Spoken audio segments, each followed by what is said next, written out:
오늘장 영향을 줄 수 있는 투자 뉴스 바로 확인해 보겠습니다. 목요일 투자 뉴스엔 전략 세 분과 함께합니다.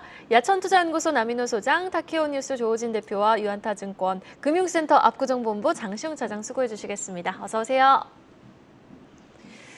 자, 일정 뉴스로 오늘 이 시간 한번 출발해 보도록 하겠습니다. 현대로템 소식입니다. 현대로템이 폴란드 최대 규모 방산 전시회에 참가를 하는데요. 해외 방산 전시회에서는 처음으로 폴란드 K2 전차 실차를 또 전시한다고요? 네, 그렇습니다. 자, 시청자 여러분, 제가 한번 여쭤보겠습니다. 각 국국, 예컨대 우리 한국과 독일, 한국과 미국, 한국과 이태리 등등 각국의 무기를 비교할 때 비교가 가능하겠습니까? 쉽지가 않습니다. 왜 그러냐? 독일의 장점이 있고 대한민국의 장점이 있기 때문입니다. 그래서 통상적으로는 무기들을 어떻게 평가해야 되냐면 가격 대비 성능, 즉 가성비로 평가해야 되는데요. 가성비 대비해서는 우리 대한민국의 전차라든가 대한민국의 미사일, 대한민국의 전투기를 이길 국가가 이 세계는 별로 없다라고 먼저 말씀드리겠습니다. 자, 그러면 여기서 또 한 가지 우리가 추가할 게 있죠. 상대방 국가가 그 무기를 전차라든가 자주포라든가 이런 그 미사일을 받고 싶은 인도 시기가 있지 않겠습니까? 아니, 지금 적국이 금방 우리를 공격할 것 같은데 앞으로 5년 뒤에 무기 보내드릴게요. 이런 말이 안 되죠. 그래서 그 인도 시기에서 가장 강점을 가진 국가 바로 대한민국입니다. 지금 폴란드에서는 국제방산회의가 열리고 있는데요. 거기서 폴란드 대통령까지 직접 나오셔가지고 우리 국내 CEO들의 설명을 자세히 듣는 모습을 어제도 봤는데요. 이건 뭡니까? 이제 더 이상 방산주는 옛날처럼 한 달, 두 달 바짝 하다가 사그라드는 그런 테마주가 아니라고 봅니다. 저는 이제 러시아 우크라이나 전쟁이 언제 끝날지는 모르겠습니다만 전 세계에는 각국의 이익에 따라서 어디서든지 언제든지 전쟁이 일어날 수 있지 않겠습니까? 그래서 저는 앞으로 적어도 3년, 길게 가면 5년 동안은 방산업은 이제 주도 업종이 될 가능성이 매우 높다. 특히 그 주도 업종에서 반도체라든가 자동차라든가 선박이라든가 철강처럼 세계 1위의 그런 경쟁력을 가진 산업이 될 수가 있다. K방산 앞으로도 적어도 3, 4년 동안은 여러분들의 포트폴리오에 꼭 편입을 해주시면 좋겠습니다. 네, 또 최근 방산주들의 수급이 유입되고 있는 가운데 현대로템도 한번 주목을 해봐야 될 필요가 있어 보입니다. 주가 측면에서 살펴볼까요? 한동안 깊은 조정을 이어가다가 최근 반등하기 시작했습니다. 현대로템의 현 시점 매력도 장시영 차장님은 어떻게 보고 계신가요? 2분기 실적이 굉장히 좋았습니다. 근데 이 호실적은 2025년까지도 계속 지속될 것으로 좀 보여지는데 1000대의 전차를 계약을 했는데 출고 대수가 21대밖에 되지 않습니다. 앞으로 추가적으로 계속해서 출고가 될 것으로 좀 예정이 돼 있고요. 일단은 2022년 7월에 1000대를 계약을 했죠. 그리고 8월에 180대, 1차 계약 출고 일정을 좀 고려를 했을 때 2020년 작년에 10대가 출고가 됐고요. 올해 18대, 24년에 56대, 25년에 96대 정도까지 이 출고가 될 것으로 알려졌는데 이거를 감안했을 때는 2025년까지 실적 자체는 계속해서 고성장할 것으로 좀 보여주고 있습니다. 그렇기 때문에 실적에 대한 어떤 우려감도 없고 또 앞으로도 실적도 계속해서 더 나아질 것이기 때문에 주가가 어느 정도 좀 변동성이 있거나 흔들릴 때는 매수 관점으로 좀 접근을 해보시면 좋을 것 같은데 그러면 이것만 가지고 성장을 못하지 않겠느냐라고 좀 의구심이 들 수 있습니다. 하지만 지금 동유럽 국가들 대부분의 나라에서 국산 이 방산 이 무기에 대해서 굉장히 좀 관심이 많이 갖고 있습니다. 그래서 루마니아도 K2 전차를 도입할 것으로 좀 기대가 되고 있는데 언론 보도에 따르면 대략 한 300여 대 정도를 도입을 할 것으로 예상되고 있습니다. 그래서 군 현대화 사업을 루마니아도 좀 추진을 하고 있어서 그 부분에 대한 기대, 그러니까 신규 수주도 지속적으로 이루어질 수 있는 부분까지 동시에 겹쳐져 있어서 모멘텀이 발생할 수 있으니 지금부터 좀 잘 지켜보시면 좋을 것 같습니다. 네, 알겠습니다. 신규 수주에 대한 성장성까지 담보되어 있는 현대로템 한번 지금 시점에서도 주목을 해볼 필요가 있다라고 정리를 해주셨으니까요. 확인해 보도록 하겠습니다.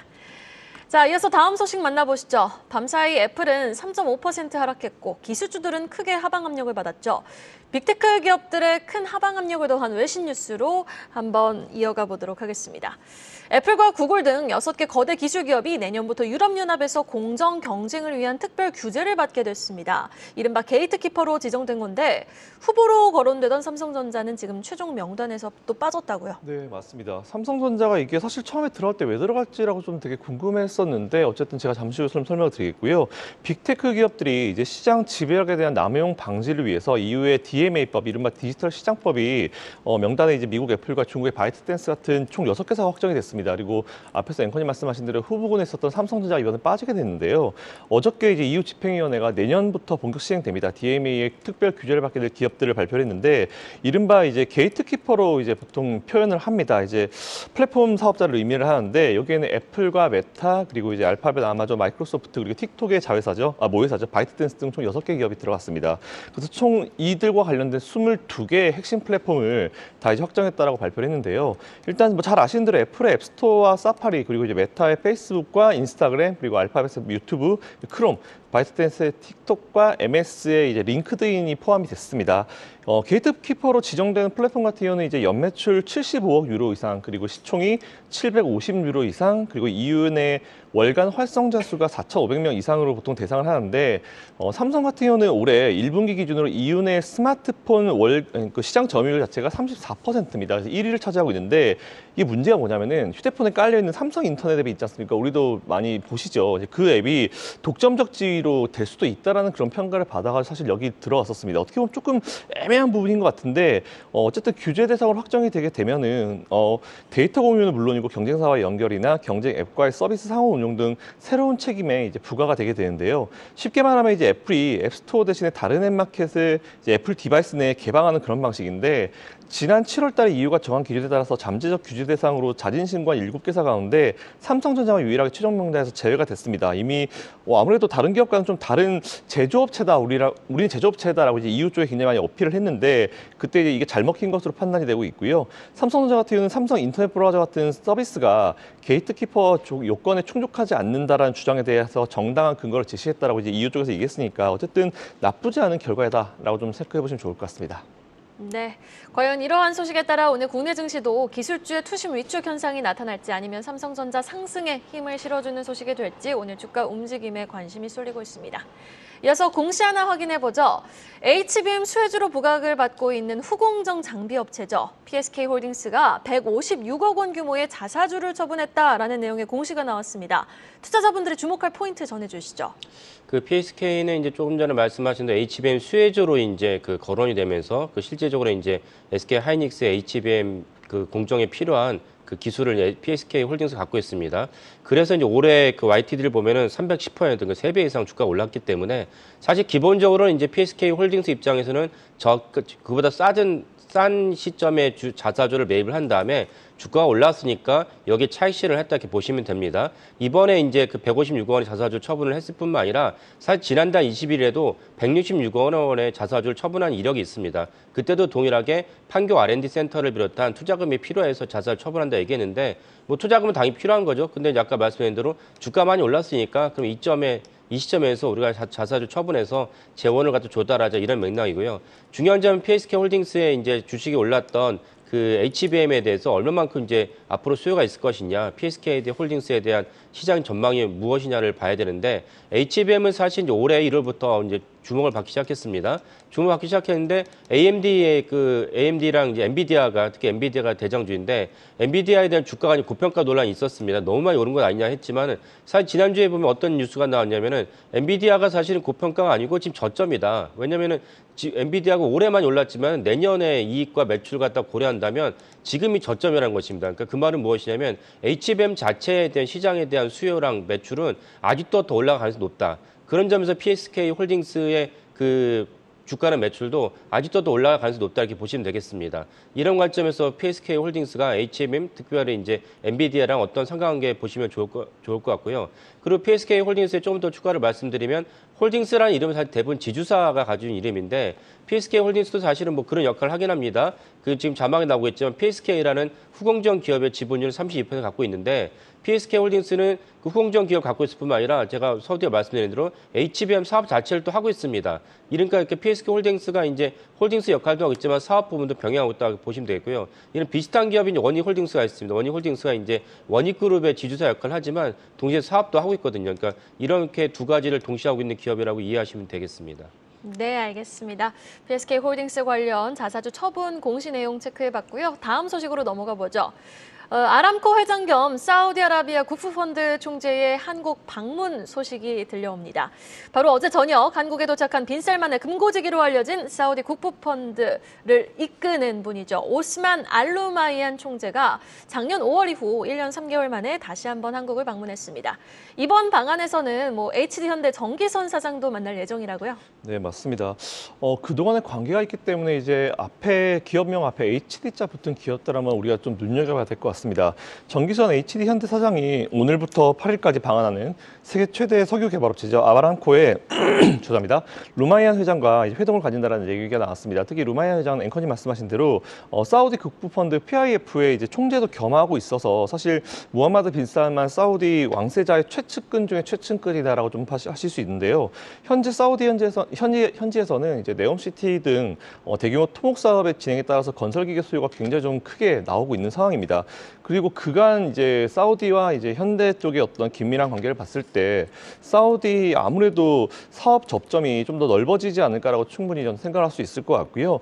관심으로는 일단 HD 현대를 볼 수 있겠죠. 이제 사우디 선박용 엔진 공장 착공하고 있고 이거로 인해서 엔진 기술 로열티를 받는 이제 라이센서로 처음 거듭난 상황이기 때문에 일단 HD 현대 한번 보실 필요 있을 것 같고요.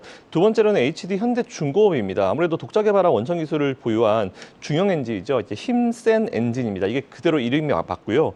사우디 킹살만 조선산업단지의 조선소에서 생산을 하고 있기 때문에 이것도 같이 눈여겨보시면 될 것 같고요. 마지막으로 HD 한국 조선해양입니다. 이건 안 볼 수가 없죠. 중동 지역 최대 조선소로 이제 올 연말에 준공될 예정인 사우디의 IMI 조선소에서 합작회사에 참여했기 때문에 일단 어쨌든 어떤 얘기가 나올지는 모르겠습니다. 온 김에 한번 미팅을 한다 이럴 수도 있는데 그동안 그래도 계속 이런 이슈가 쌓여왔기 때문에 이제 이런 현대 HD가 붙은 기업들 한번 관심 가지시고 체크해 보시면 좋을 것 같습니다. 네, 알겠습니다. HD가 기업명에 붙은 종목들 한번 귀추가 주목되는 가운데 한미글로벌이라든지 유신 같은 테마 종목들도 오늘 과연 또 활기를 칠지 그런 또 지속성은 얼마나 될지 여부에 또 주목을 해보시면 좋을 것 같습니다. 자, 글로벌 증시 높아지는 유가와 금리, 달러 가치의 하방 압력을 받고 있는 가운데 그래도 위험 자산 선호 심리에 불씨를 살릴 수 있는 AI 모멘텀에 이번에는 한번 집중해 보도록 하겠습니다. 다음 소식, 솔트룩스가 공개하는 루시아 GPT 체크해 보시죠. 솔트룩스가 오늘 한국판 챗 GPT로 주목받고 있는 루시아 GPT를 공개하는데요. AI 관련주들의 훈풍 지속성은 좀 당분간 기대해 볼 수 있을까요? 사실 저는 AI 테마가 나와서 이게 전 세계 정말 많은 IT 기업들을 살렸다라고 봐도 과언이 아닌 것 같습니다. 사실 우리나라로 봐도 삼성전자, SK하이닉스 살렸잖아요. 그래서 일단 제가 봤을 때는 이 AI 관련은 챗 GPT 쪽이든 어느 쪽이든지 간에 앞으로 이번 시장이 올라가는 동안만큼은 시장의 어떤 상승을 이끌 수 있는 앞에서 선두의 어떤 업종이라고 생각합니다. 그리고 발전할 수 있는 관점이 워낙 많기 때문에 이 부분은 우리가 꼭 잘 지켜봐야 될 것 같고 AI 관련주들은 포트에 하나씩은 꼭 담아 두시는 게 좋을 것 같다는 그런 생각을 가지고 있고요. 이에 따라서 오늘 솔트룩스 인공지능 컨퍼런스 2023을 개최를 합니다. 그래서 여기서 초거대 언어 모델이죠. 루시아 GPT와 루시아 챗 그리고 루시아 DOCS를 이제 공개할 예정이다라고 이제 발표가 나왔습니다. 일단 이거를 이용하면은 인공지능 전문가가 아니라 하더라도 금융이나 법률이나 특허 이쪽으로 최적화된 인공지능 서비스가 이용이 가능하다고 하니까 일단 오픈되게 되면은 이게 과연 어떤 그 평가를 받는지 한번 지켜보시면 좋을 것 같고요. 사실 저는 이제 이게 처음 나온 서비스라고 해가지고 이제 모든 게 완벽하게 될 거라고 생각하지 않습니다. 미국이든 어디든 마찬가지로 처음 나온 이런 서비스들은 항상 이제 시행착오의 기간을 겪기 때문에 처음 나왔는데 뭐야 이거 되게 실망스럽네 이렇게 할 게 아니고요. 일단 기본적으로 우리의 니즈를 어느 정도 충족을 시킨 서비스인지를 지켜보시고 이건 좀 보완을 하면 좋을 것 같네 이런 포인트를 찾으시기 좋을 것 같다는 말씀드리고 어쨌든 발표가 되니까 관심 가지시고 오늘부터 조금 공부해 보셔도 좋을 것 같다라는 생각 드리겠습니다. 네, 알겠습니다. 과연 오늘 발표에 따라 그동안 상승 흐름을 뒤로하고 좀 꼬리를 달고 내려올지 아니면 계속 상승의 지속성을 이어갈지 여부에도 좀 한번 주목을 해보시면서 지켜보시면 좋을 것 같습니다. 자, 국내 증시 어떤가요? 최근 제한단 수급 안에서도 AI 관련주들에게는 자금이 쏠리고 있죠. 그 중에서도 헬스케어 분야 대세로 자리 잡은 의료 AI 관련주들의 신고가 행진이 속출하고 있는 모습인데 장시영 차장님은 어떤 종목 좀 주목하고 계십니까? 최근에 이제 관련 종목들 중에 뷰노와 루닛이라는 AI라는 종목이 가장 좀 대장주로 나서고 있는데 두 종목 모두 많이 올랐습니다. 많이 올랐습니다만 주가 자체 그리고 수급적인 측면 그리고 AI 관련된 부분에서 의료기기 시장 쪽에서 대장주로 조금 나서고 있기 때문에 우리가 지속적으로 좀 트래킹을 하면서 관심을 가질 필요가 있을 것 같습니다. 사실 이 분야에 대해서 아직까지도 명확하게 잘 모르시는 분들이 있어서 간략하게 좀 설명을 드릴 텐데 이 회사 같은 경우는 크게 두 가지 분야에서 사업을 영위하고 있습니다. 그러니까 장비 자체가 의료를 보조해주는, 그러니까 보조 진단해주는 분야와 그리고 특정 질환을 발생 위험을 미리 예측해주는 이 두 가지 장비를 가지고 실적이 좀 빠르게 개선되고 있는데 작년 매출이 재작년 대비해서 268% 정도 성장을 했고요. 올해는 더욱더 그 성장이 좀 가속화되고 내년에도 가속화될 것으로 좀 보여주고 있습니다. 특히나 이 질병을 예측해주는 심정지를 예측해주는 딥카스라는 장비가 있는데 기존 방식 대비해서 민감도와 정확도가 굉장히 높습니다. 그렇기 때문에 사용하는 병원 수가 좀 빠르게 증가 중에 있고요. 2022년 5월에 국내 AI 의료기기 중에 최초로 선진입 의료기술을 확정을 받았고요. 유예대상, 그러니까 신의료기술평가 유예대상으로 확정돼서 선진입 의료기술로 결정된 케이스가 딥카스가 최초입니다. 그래서 최대 3년간 비급여로 매출이 발생이 가능하다는 점도 특징적이라고 좀 할 수가 있겠습니다. 그래서 작년 매출이 9.2억 원, 그리고 1분기 매출은 12억 원이었는데 매출 자체가 빠르게 성장을 하고 있습니다. 이 장비에서. 그래서 도입하는 의료기관이 많아질수록 성장 가속화가 좀 빨라질 것으로 좀 기대가 되고 있고 딥카스라는 제품 외에도 삼성전자, 한국약품 등하고 다양한 회사들과 좀 계약을 체결해서 기술력을 좀 입증을 했고요. 흉부 연상 판독 제품 같은 경우도 일본의 기업과 좀 협업을 맺고 있어서 진행을 하고 있습니다. 특히나 일본 같은 경우에는 일반적인 이 의료 클리닉에도 CT 자체를 보유한 곳이 있고 전문의 수가 부족하기 때문에 만약 이 AI 의료기기 소프트웨어를 좀 활용할 시에는 급여를 주는 제도가 좀 있기 때문에 뭐 해외 수출이라든지 이런 부분들까지 지속적으로 활발하게 이루어진다면 매출 성장이 더 빠르게 가속화될 수가 있습니다. 그래서 이 부분 주목하시고 주가가 뭐 도통 멈출 기세가 없습니다. 조정이라도 좀 받아야지 우리가 좀 매수 기회를 찾아볼 텐데 그런 기회가 없기 때문에 어느 정도 좀 뭔가 찬스가 나온다고 싶었을 때는 포트폴리오에 한번 보유를 해보시는 것도 고려해 보시는 것도 나쁘지 않다라고 좀 말씀드리고 싶습니다. 올 초에 6,200원이었던 주가가요. 지금 65,500원까지 터치한 상황입니다.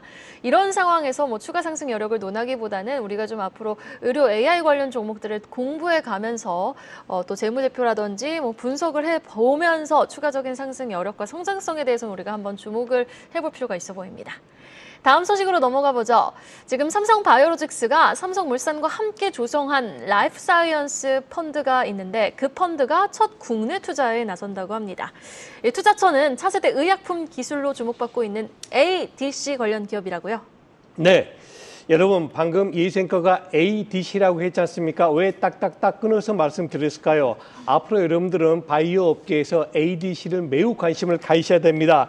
ADC, 항체 약물 접합체인데요. 지금 삼성바이오로직스는 어떤 회사입니까? CDMO, 다시 말해서 단순 위탁 개발 판매 아닙니까? 그거 세계 1위인데 지금 송도에도 1공장에서 8공장까지가 거의 대부분이 그 CDMO 그런 제품을 위한 겁니다. 그런데 삼성바이오가 지금 ADC에 특화된 ADC만을 하기 위한 그런 공장을 준설 중에 있습니다. 그리고 방금 말씀하셨던 삼성 라이프 사이언스 펀드는 그동안 세 곳에 투자를 했습니다. 가장 먼저 한 것이 유전자 치료제, 두 번째가 나노 입자 약물 전달, 그리고 세 번째가 ADC인데 세 번째 ADC를 또 다른 곳에 또 투자하는 겁니다. 그게 무슨 얘기입니까? 앞으로 삼성바이오가 이쪽으로 가겠다 그 뜻 아니겠습니까? 지금 셀트리온이라든가 종근당도 ADC에 굉장히 심혈을 기울이고 있습니다. 이번에 만일에 투자한 곳에서 삼성바이오가 모종의 성과를 얻게 된다면 삼성바이오는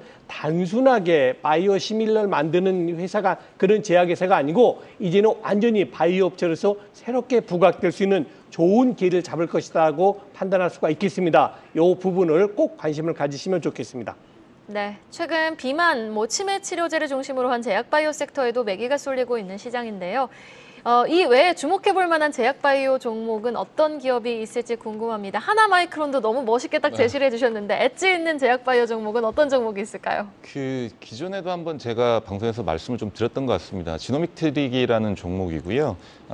지노미트릭 같은 경우는 조기 진단, 대장암을 조기 진단하는 검사 키트를 만드는 회사입니다. 그래서 이 회사 자체가 국내에서 신의료 기술평가 유예 대상으로 좀 선정이 됐고요. 그다음에 보험 급여 적용까지도 올해 연말쯤에 결정이 될 것으로 예상이 되고 있습니다. 만약 건강보험이 적용되면 보수적으로 추정해도 국내에서 한 1,500억 정도 이상의 매출이 좀 발생을 할 수가 있고요. 이러면 수요 자체가 굉장히 좀 빠르게 확대가 되기 때문에 지노믹트릭의 어떤 매출 성장에도 도움이 될 것으로 좀 보여지고 있습니다. 특히나 이 대장암, 얼리텍 C 같은 경우는 미국에서 지금 FDA 임상도 진행 중에 있고 이 부분에 대한 결과치도 조만간 좀 나올 것으로 보여지게 되는데 그렇게 되면 미국 시장도 진출하게 돼서 충분히 경쟁력을 좀 입증을 할 수 있는 계기가 될 수 있어서 두 가지 모두 어떤 장점을 가지고 있는 이 지노믹트에 대한 종목에 대한 관심이 좀 주가가 좀 많이 올랐다가 조정을 좀 받았습니다. 그렇기 때문에 지금 자리 같은 경우는 매수가 충분히 유효한 자리라고 좀 보여져서